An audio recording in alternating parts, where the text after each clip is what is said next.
First things first, I'm a bigger Sanderson fan than you.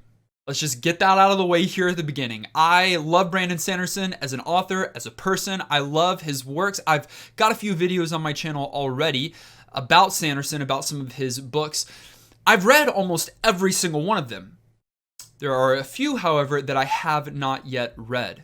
Warbreaker was one of them, but now I've read it, and here's my review.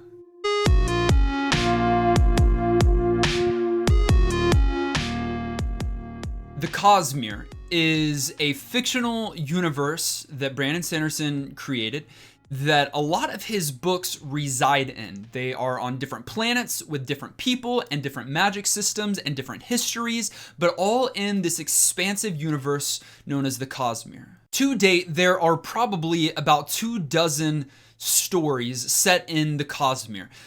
Most of them are unrelated, and outsiders would not even know that they're connected in any kind of way because very rarely is it implicitly stated inside of any of the stories. However, for those that are uber nerd fans like myself, and maybe you if you're watching this video, you can find some threads that are intertwined between one book from one series and another book from another series, all from Sanderson, all set in the Cosmere.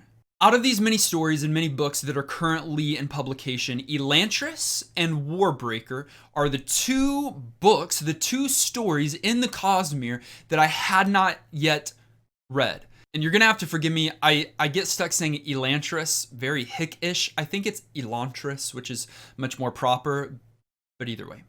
I've tried Elantris and I haven't been able to get into it. It just hasn't... It's his first novel that he published, and you can tell that. And he hasn't gotten to the stride that I've known to grow and love, and it just doesn't work for me. I'm going to read it because it's the only book at this point. That being said, I've tried Elantris. I had never tried Warbreaker. In fact, it hadn't really even been on my radar. Of course, I had known about it. Of course, I had heard about it, but no one ever really talks about Warbreaker. It is one of Sanderson's earlier books. I believe that he wrote this while he was writing the Mistborn series. So I think that he had already published the first two in the Mistborn trilogy, although he may have been working on the second. But somewhere between the second and third, he worked on and released Warbreaker. He did this in a very unique way. I believe he did this all online, chapter by chapter, got feedback, and then when he was done, re-edited it and then published it. This is far from normal, and this is not what Sanderson would necessarily typically do, but on this occasion he did it, and it seemed to work. I didn't read it as he was working on it. I just now have recently come to it, but I thought it was a lot of fun. It still is early Sanderson, and you can feel that maybe a little bit, but he has hit his stride at this point. He knows what he's doing. He's built out a robust magic system, and more importantly, he's built out some incredible characters set in an incredible universe. Warbreaker is an incredibly different kind of fantasy story that revolves around two sisters who are princesses and are sent to a foreign kingdom in an attempt to unite two kingdoms, to stop a war. But in the midst of this, they come into contact with gods and priests and mercenaries. There are not many times in the story where these two sisters' paths directly cross. They're on their own journeys, but they come across this wide cast of characters with different ranging powers and influence, and you've got some people that are trying to stop a war, and you've got some people that are trying to start a war.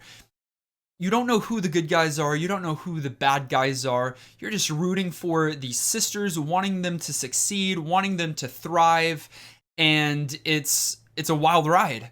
Being typical Sanderson, he's got a robust magic system here. This one focuses on breath and colors. Everyone, or most people, are born with this divine breath, and they can give it away or they can use it to bring to life inanimate objects. You can store up a certain amount of breaths, and when you've got all these breaths stored up, you've got hypersensitivity to colors. It sounds silly. A lot of his magic systems do. Mistborn's magic system is swallowing, ingesting metals.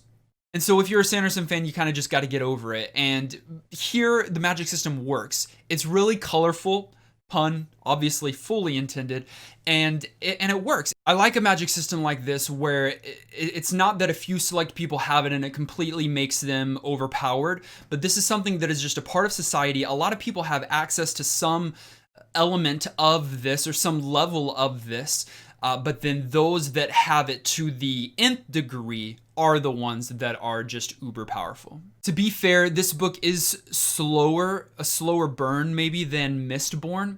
There's not as much action going on, and I'm a big sucker for action and adventure and battles and all of that. You don't get a lot of that here. A lot of it is kind of like political intrigue and character building, but Sanderson just does it so well here, and he gives you some characters to really latch onto, to really like, and to really root for. So I didn't feel myself missing some of that action that was needed, although he does give us a few scenes of that and does it exceptionally well.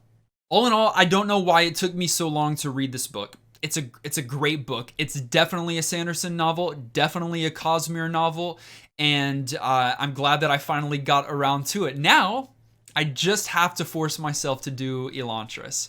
If anyone has any kind of advice for me that can empower me to do this, then please, I need it.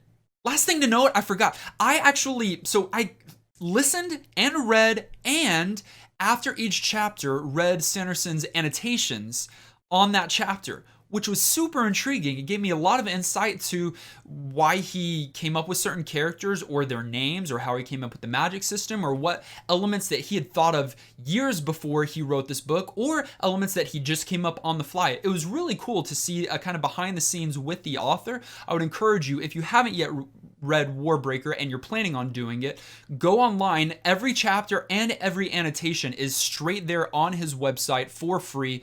I'll include the link in the description below. Have you read Warbreaker? What did you think of Warbreaker? Are you a Sanderson fan? Not as big of a Sanderson fan as I am. Let's gush about Sanderson, the Cosmere, and Warbreaker in the comments down below. Thank you for watching this video, for clicking like, and if you haven't yet, click subscribe so that you can join the Dragon Army, and we'll see you in the next video.